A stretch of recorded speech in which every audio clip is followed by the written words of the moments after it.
What up, snitches? I'm the Animaniac, and today I'm going to jump back into a coin purse to check back in with Tales of Nine, the fantasy adventure about a pair of twins and their talking dog, who are sent all over Asia through their grandmother's coin purse to learn valuable lessons. Before I get into this year I plan on uploading to this channel once every 2 weeks. I noticed that a lot of people who watch my videos aren't subscribed to the channel. If you guys really enjoy these videos and want to be the first to know when a new one will be up, be sure to ring that bell after you subscribe. My next goal is 250 subscribers, and only you can help me get there. And if you want to see my future reviews early, subscribe to me on Rumble. The link is in the description and pinned comment down below. Tales of Nine was born from a brainstorming session at the New Zealand entertainment organisation, the Pan-Asian Screen Collective, with the goal to come up with programming that caters to Kiwi Asians. I'll just put the name up on screen. Was the one who came up with the idea for the show, and the woman who called herself its creator, Becky Kuek, would bring it to Mukpuddy, and they got on board with it. Looking back on her time before she got off the ground with the show, she had only been with Mukpuddy for a year, and had worked on Quimbo's Quest as an animatic editor, voice actress, and wrote 4 episodes. It's really 5, but the last 2 are co-written, so I decided to count them as 1. Tales of Nine had burst onto the scene with beautiful backgrounds, which is standard for Mukpuddy at this point. And the character animation in the show is far choppier than Mukpuddy's other work. They can't even hide behind the fact that the character designs are very detailed because they're inspired by a style I can't remember the name of or its country of origin.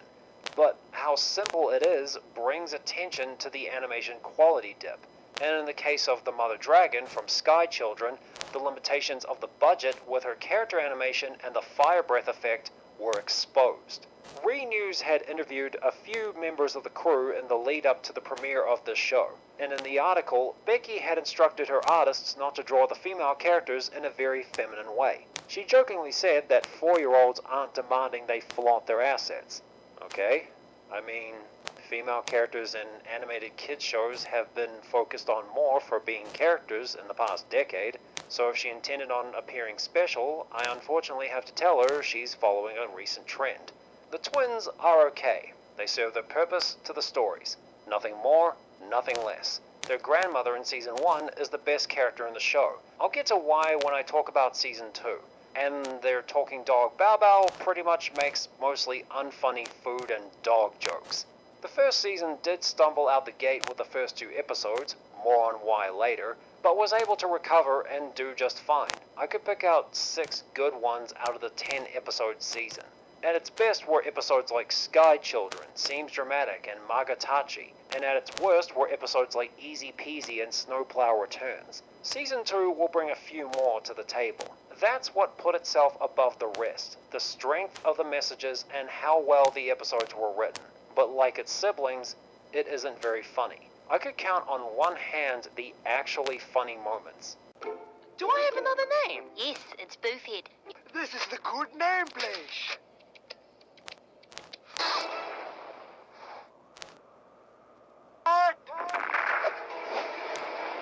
You bring Nai a souvenir? What the? Is that a fish? Okay, you're gonna have to be less specific and more Chinese. The rest of the time, the humor was very lame. Was one very smart and very brave villager named Hui, and she had an idea. When you hear what she did, you will say, "Hui to go!" There's no time for bad jokes. The name Hui. Way to go! Snowball! Snowball! Like a snowball? But bow, snowball. Get it? Oh, you hungry? Want some seagrass? No. Is that just regular grass with the word sea in front of it? No, it's special, like that sea rock. Or the sea bubble. And who are you? You can call me the captain. Stink. So? Take a shower. Oh! Confusing. In Stardust, savior of the universe.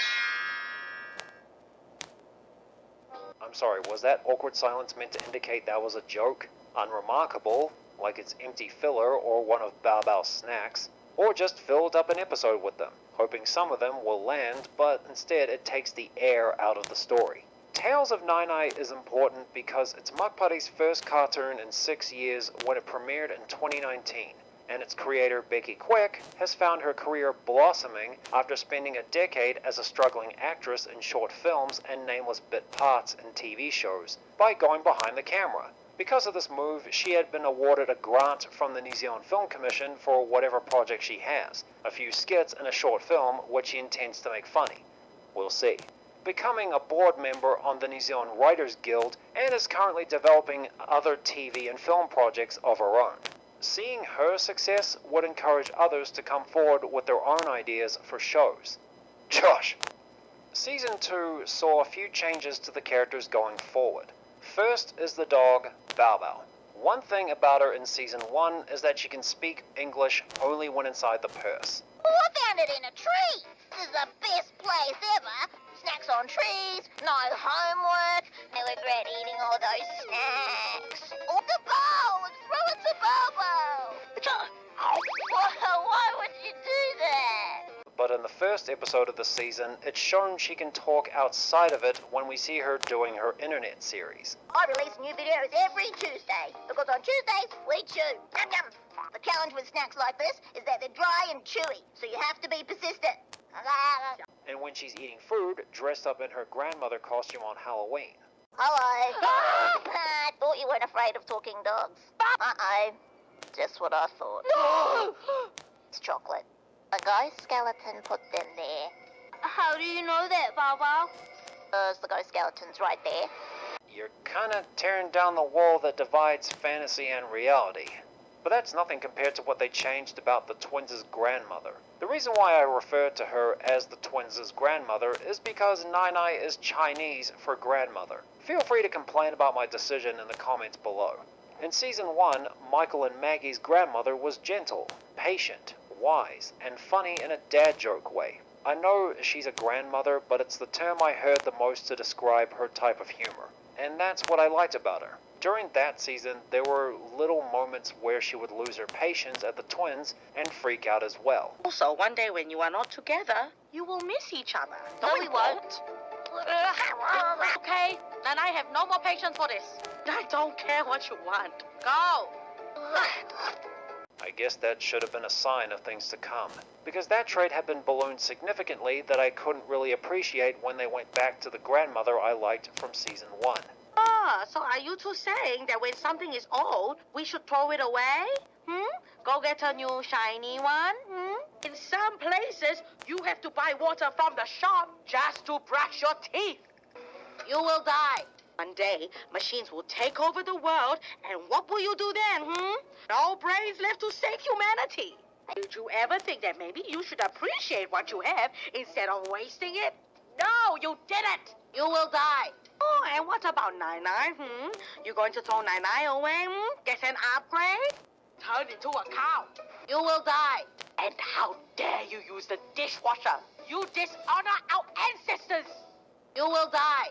I'll get into specifics about what was wrong with her this season when I talk about the characters we meet. One thing different about the twins this season is Michael's voice actor. Dad said we have to wait a whole hour after eating before we can go swimming. No, because that wasn't the plan. Michael, the Magnificent! Michael the Magnificent! Oh, wait, evil spirits! Telling us freaky stories that don't make any sense. Josh Tan gives Michael a deeper voice for his performance this season, making him sound less annoying in comparison to, I'll just put his name up here, who gave him a high-pitched nasally voice. This time around, I'm going to go through the characters the twins meet this season. As I do so, I'll talk about the episodes and then the problem the characters have afterwards, if that makes sense to you guys. The season premiere introduces us to Melvyn, a Singaporean inventor. Michael and Maggie are sent there after declaring that a robot dog would be much better than Bao Bao after witnessing the mess she made and trying to cover up the fact that she can talk and her making another episode of her internet series. I want you to remember that for later. When they get to Singapore and after introductions are made, the twins are introduced to the robot dog, who is able to do things like flip and serve them bubble tea. The twins then begin to wonder where Bao Bao has gone. At that point, Melvyn holds them hostage with the robot dog until they sign the sales contract. Meanwhile, Bao Bao has wandered off in search for sausages that were inside a trap cage.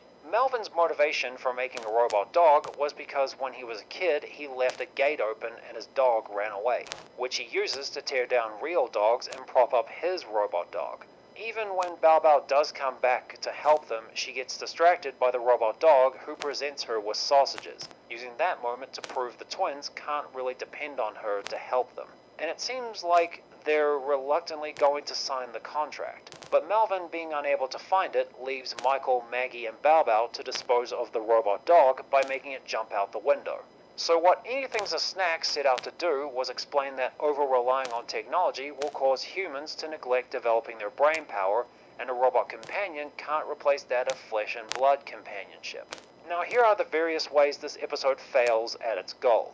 They used Bao Bao in their counter-argument against technology. Here, she is shown to follow her gut to the detriment of herself and the twins. She snatched the robot dog contract, but it's never shown how she did it. They make it clear she can't read during this time. When they set out to argue against technology, Bao Bao makes her way back to Michael and Maggie on a contraption called the Biffin Fetch, and they were all able to get out of there without signing a contract because of luck. And since the twins pointed out the robot dog's lack of loyalty, what's to stop him from making another version that can only respond to the owner? There was a solid idea here, but it got lost in execution. SuperPanda is the star of a side-scrolling action platformer video game Michael and Maggie play. We first meet her in the Season 1 episode of the same name. The twins find their Chinese homework hard and boring, so their grandmother sends them inside the game to help SuperPanda defeat the evil wizard using second languages because that's his weakness, as the rodent can only speak one. They're so excited about what speaking a new language can do that they end up doing their Chinese homework. She returns for Season 2 in the episode Not an Upgrade. The twins are sent into the game once again after saying the video game is broken. How it got broken, I have yet to find out. Their grandmother takes offense to them wanting a newer console by equating it to wanting to replace her before the twins are sent into the game. This time around, they have to help SuperPanda look for 5 ancient treasures, but every time it looks like things are picking up, the game glitches, and strange enough, they're sent back out into the real world, twice. Both times, when the twins ask their grandmother for clues, they're frustrated that she hints at cleaning it. On being sent in a third time, they notice SuperPanda has a different outfit and attitude. The new outfit isn't surprising because she had a cape and a bamboo staff when she fought the evil wizard. But the attitude and her taking the 5 treasures is suspect. That's because this isn't SuperPanda, but a better version of her called Superior Panda. This panda is arrogant and insults everything about SuperPanda's presentation. Before they fight over getting the last treasure, a magical orange that makes you immortal, they freeze up before they can finish the fight. What Not an Upgrade tried to do was tell the younger generation to treat the traditions of their elders with respect through something kids are into, video games. The first way it fails is that they used video games to make the argument, because that industry is ever evolving and always pushing the technology and how fast they can put it out, much to the detriment of the well-being of its workers and the quality of the games, but that's another story. Video games started out as black and white dots and rectangles on a screen. Then we got color in the earliest attempts at making characters out of pixels. The 8-bit era pushed to do a better job at making characters and environments look less like pixels. The 16-bit era pushed for more colors on screen. The characters and environments look better than the last generation, but you only have games that were side-scrollers, were seen from top down, or were from an occasional isometric view. It was during this period where they experimented with 3D, some examples of this being Star Fox and Donkey Kong Country for the Super Nintendo. Star Fox used a Super FX chip inside the cartridge created by the developers Argonauts for the 3D graphics.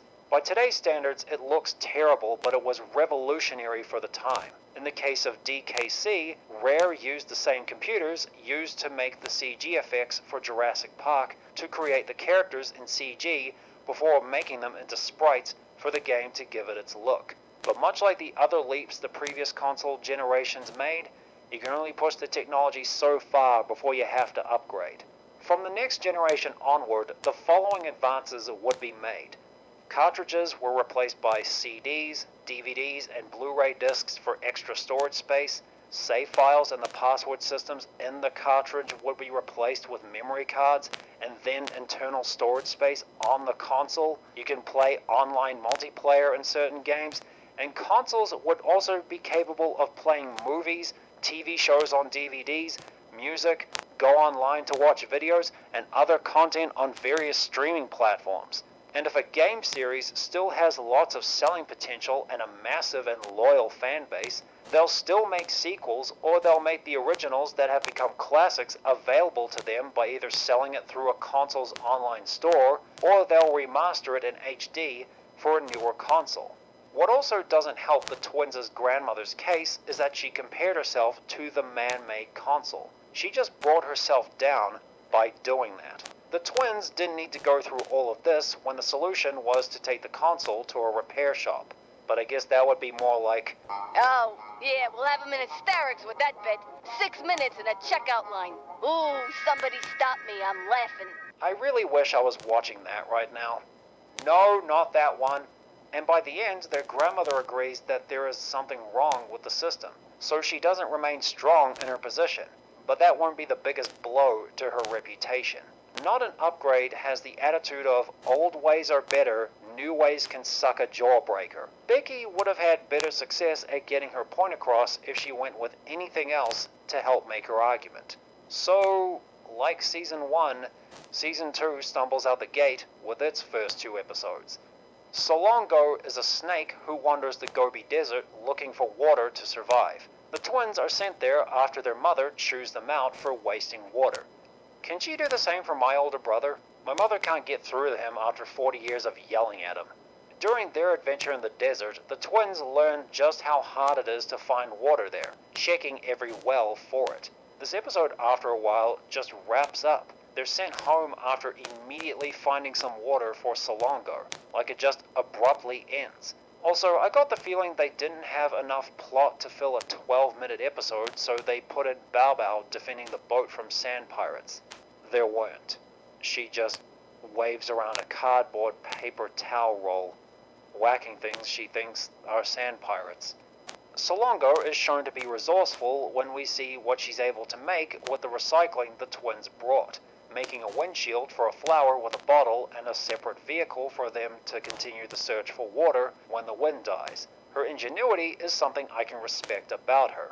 Bora is a shy, lonely elephant who lives in the Cambodian jungle. Michael and Maggie are sent there when they turn down an offer from their grandmother to her friend's grandkid to play with them. As they play games like hide and seek and tag with balls, Michael falls off a cliff near a waterfall. As they put together a way to bring him back up, he accidentally falls into the river, forcing Bora, Bao Bao, and Maggie to put together a makeshift rope from sheets Bora had lying around. This was more exciting than Job Well Done, an episode about looking for clean water in a desert, and it had a more natural ending. These 2 episodes are the peak of Season 2. Next are the magical white yaks who reside in the Himalayas. The Himalaya. Hilanea. Hilalaya. Inanea. High up in the mountains of Nepal. Or that, or as I call them, those damn yaks. They reside there in the Hall of Names. They're in charge of naming all the Asian kids in the world. In Easy Peasy, Michael and Maggie are sent there when they tell their grandmother they feel like they don't need their Chinese names. After some time where they mostly try to be funny, they agree to give them the new ones like Michael, the Magnificent. And Austin Stardust, savior of the universe. The Yaks then get them wrong by calling them One said bicycle Magnini nut, and the other one said something about a Captain Fart Crust. instead. I'd attribute this to them having hearing problems as they have admitted, but these looks they have say otherwise. They get offended when the twins say the new names they gave them were stupid, and the following argument between the 4 of them causes an avalanche. The Yaks were able to redirect the snow to cover the village behind them. When that's over, they reveal the significance of their Chinese names. Maggie's means Little Tiger, and Michael's means Little Dragon. Probably the only time in the series he was given real love. It's also hard to appreciate this moment when the Yaks just panda kinged that poor village. They show up again and Snowplow returns when the twins feel like they don't want to be around each other, or referred to by others as twins. They take away Bao Bao when they confuse their wish to make one of them disappear, since it was Michael, Maggie, and Bao Bao who were present. This sends them on a trip visiting all the places they've been throughout Season 1. This episode gives off the vibe of they didn't have much budget left near the end of the season for new backgrounds or voice actors to reprise their roles. So let's have the twins relive their past adventures, and then get sad over the idea of Bao Bao being happier away from them because of the arguments. The Yaks admits that their tour through several locations from previous episodes was part of their plan to make the twins realize they love each other. Some would say our methods are emotionally manipulative. Because they are. These two show up this season in Peace Out Snowplow, hosting a barbecue on the mountain with Bao Bao cooking her very special bao. The twins were sent there because of their prank war, and Bao Bao is there to avoid getting caught in their crossfire. The twins then decide to prank her by putting dirt in one of her bao. This then made her look like she died. When the twins feed her the unaltered bao, they realize she isn't really dead. She pranked them and the Yaks were in on it to teach them a lesson on pranking others. How I would describe these two is if you broke off two mop heads, made them sentient, and taught them how to communicate by showing them Bert and Ernie sketches. But they're all the ones where Ernie torments Bert. These two are gross, annoying, and their presence drags down any episode they're in. And another thing, they're not the ones to lecture the twins on the harms of pranks since they partake in troublemaking and get offended when they're called out on it. I am offended. I am offended. Like I give a damn how you moldy tea towels feel. Ricardo is a teenage manatee who lives in the Philippines. We're first introduced to him in Season 1's Best Day Ever, when he runs away from home because he's frustrated by his parents' rules. The twins are sent there because they feel the same way about their parents' rules during a day at what looks like the beach at Mission Bay. They decide to join him for a day of playing in the water with some pretty meh gags. After a while, Ricardo decides to get near the sunken ship that has a sea monster inside. But the chase that ensues isn't very tense. There are points where the pace slows down and points where they should have died if they slowed down. Compare this to the meteor worm chase from the Cat Scratch episode, Gordon's Lucky Claw. The speed of the cats running away and how close the worm was to getting them each time leaves my heart lodged in my throat.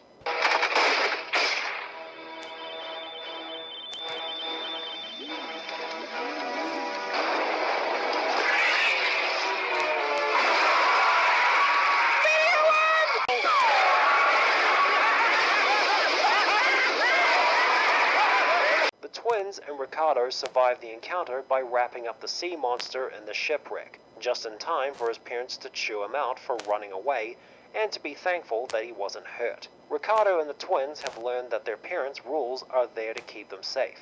He comes back this season in Fire Up the Karaoke, helping his parents run their tour jeepney. It's a smaller version of a bus. He does that by singing karaoke with a machine installed in the jeepney. The problem is that he doesn't want to take over the business when his parents retire, but he currently lacks the courage to tell them so. The twins are there because they feel the same way about doing badminton. Ricardo's true feelings come out in a little drawn-out sequence where his parents assume he'll agree to taking over their business. Their attempt at emotional manipulation is mildly amusing.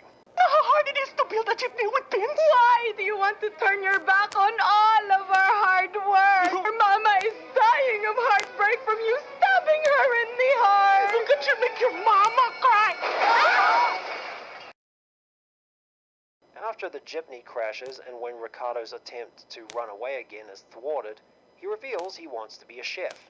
And after a tacked-on appearance from the sea monster, his parents come around to the idea of him being a chef when he pitches the idea of a karaoke bar with all-you-can-eat seaweed and all-you-can-sing karaoke. Just so you know, that isn't a very sound business practice. In both episodes, when the twins mention to the grandmother they almost died from a sea monster, she freaks out but doesn't give a second thought to where she sends them. Oh, little fact about Ricardo's parents, the voice actor who plays his father, David Courier, is the same one who played Stan the Takeaway Man from the Barefoot Bandits. Filipino-Kiwi stand-up comedian James Rock voices Ricardo and has written a few episodes of the show. His material isn't any better than his stand-up, and I think his stand-up is okay based on what I've seen. Dadi Masi is the twins' grandmother's Indian friend. We first met her back in Season 1's Talented Ladus, where she tells Michael and Maggie not to give up on playing music by looking for their own way to do so, before the twins are sent to the City of Color to help Rani Akshara save her people. There will come a day where I'll talk about Talented Ladus in more detail. After a cameo appearance and not an upgrade that didn't make sense, but the moment was pretty throwaway, she'd show up again in Very Good Monster Hunters, where she helps the twins' grandmother tell them a story about a ghost skeleton who breaks into people's houses on Halloween night. It's as lame as you think. When the twins don't buy it, it's Dadi Masi and their grandmother's turn to go inside the purse to have an adventure in Sri Lanka. But it was really a backdrop for the two of them to talk about the twins' grandmother feeling dread over her impending redundancy. This would be fine if not for the fact that this came out after Magatachi, the episode that tackled the inevitable event of death and had a fantastic twist involving the old man in the park of cherry blossom trees. So Very Good Monster Hunters is a step down from that. Oh, and after a moment of the twins being terrified by the kid breaking into their house, eating their chocolate and wanting to play Monster Hunters, because that's how you handle people who break into your house, they're happy to see their grandmother and want her to tell them a nice story. Episode 8, Spooky Noodles, sees the return of several characters. First, a noodle maker from an ancient Chinese village named Hui, voiced by the director of the unintentionally hilarious World War II film Shadow in the Clouds, Roseanne Liang. Mukpuddy contributed a snafu-style short to the beginning of the film. She was introduced in the first episode of the show, Way to Go. Michael and Maggie are sent there because they feel weird for eating Chinese food their grandmother makes for their lunch because they're the only kids in their school who eat that for lunch. Does Auckland City not have Chinese restaurants? The small town I live in has quite a few of them. Not just that, Asians run a dairy on Main Street, a few dollar stores, massage places. Get your mouse out of that comment box! It's for things to help with recovery. The point being, I find them being uncomfortable with their culture around everyone else odd. So pardon me. Anyway, they're sent to the village to help Hui stop a tornado from destroying it with massive noodles. They get to the outskirts to spot the tornado coming right for them, played by Ryan Cooper, because I'm certain him voicing a character is a prerequisite for every Mukpuddy cartoon.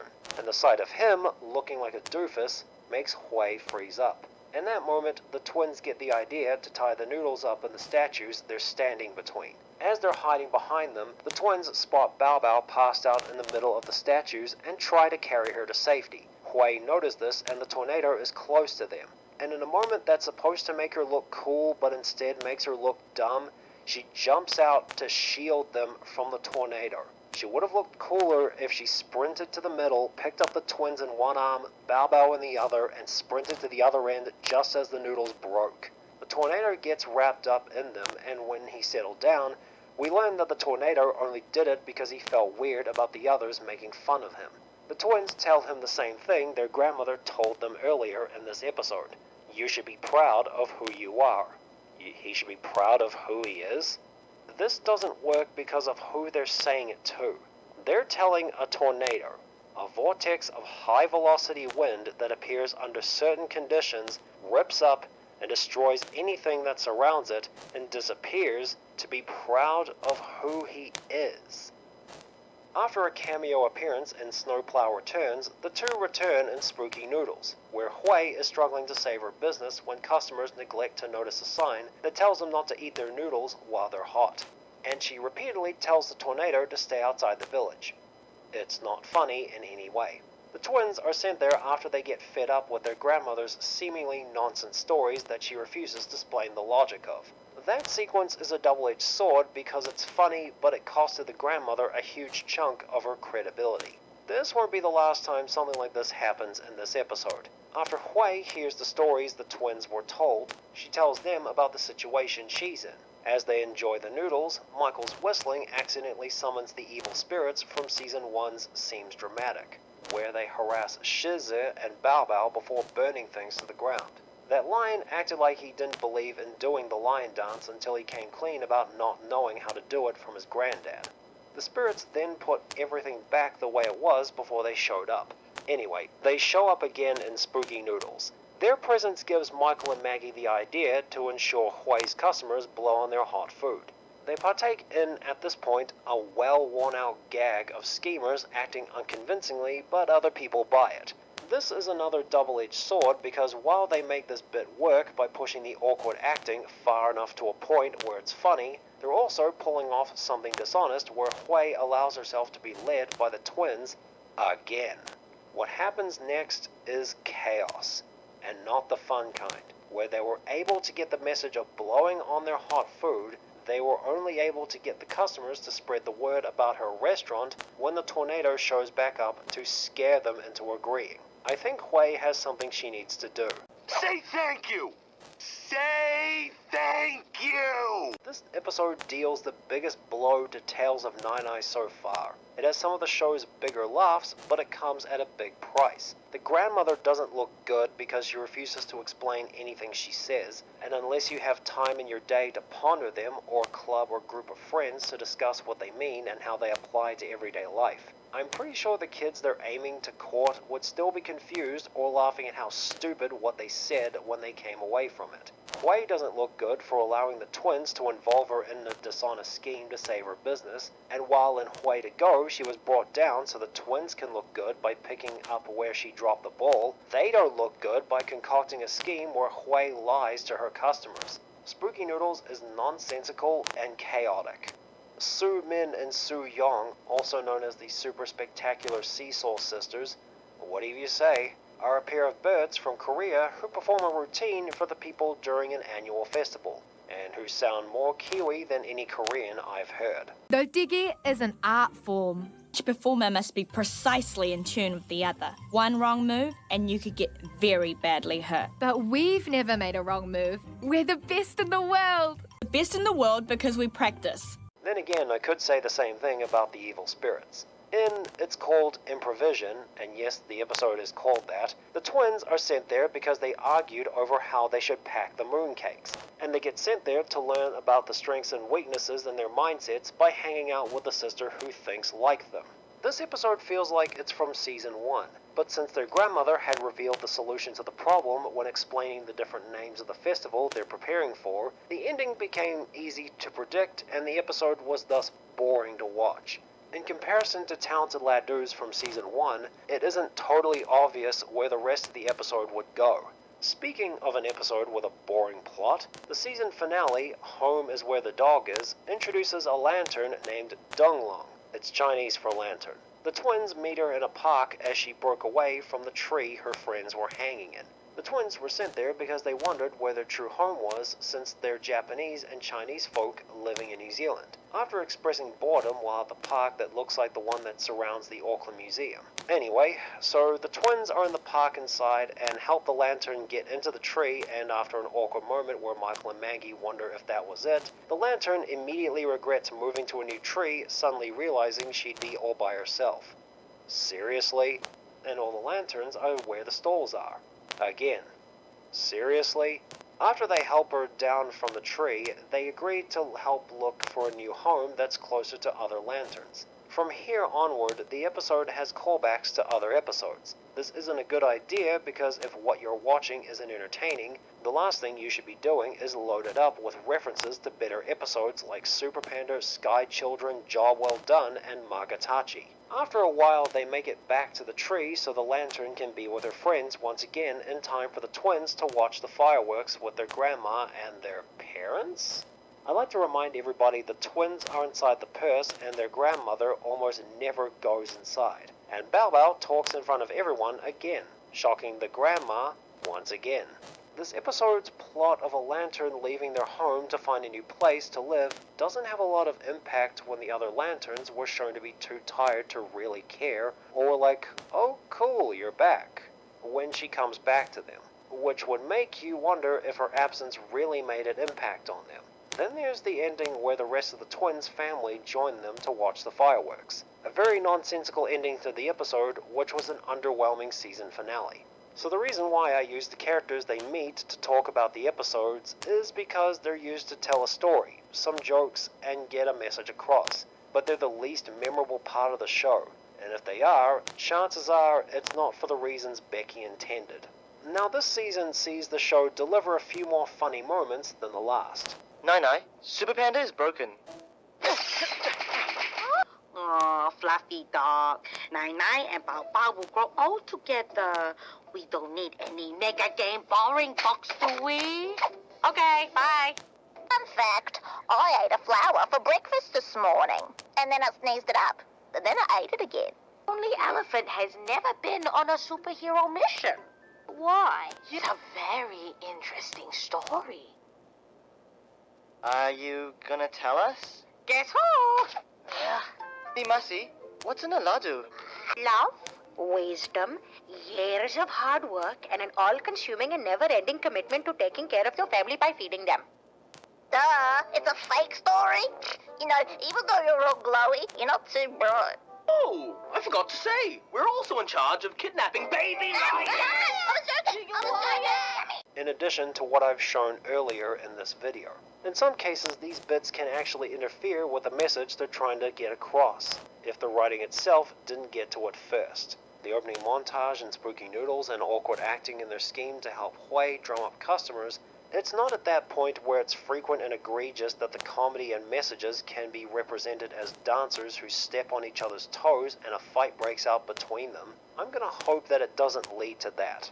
The bits that weren't funny either weren't executed in a way that made them so, they came from characters who were gonna be seen as obnoxious no matter what they did, or the routines were put in to fill the time and there isn't a lot of impact. Tales of Nai got knocked down a full step this season. In comparison to Season 1's 6 good episodes, I could pick up maybe 2. This season's worst episodes had questionable executions or characters that held it back. Its more watchable episodes were either okay or boring. In her pursuit for laughs, Becky is sacrificing some of the show's better qualities. Perhaps she needs some time away from the show to focus on other things for a while, then come back to it more seasoned in writing and comedy and give us something to help these kids not just bounce back, but perhaps do better. If you guys enjoyed the video, leave a like, comment your own thoughts on the show below. If you guys want to stay updated on future videos, be sure to follow me on Getter, Facebook, Tumblr, and DeviantArt. The links are in the description. And if you want to be the first to know when a new video will be up, ring that bell after you subscribe. Thanks for watching, and I'll see you guys next time, where I'll talk about a movie from China I was supposed to review last year but didn't, which I had a lot more fun watching than this.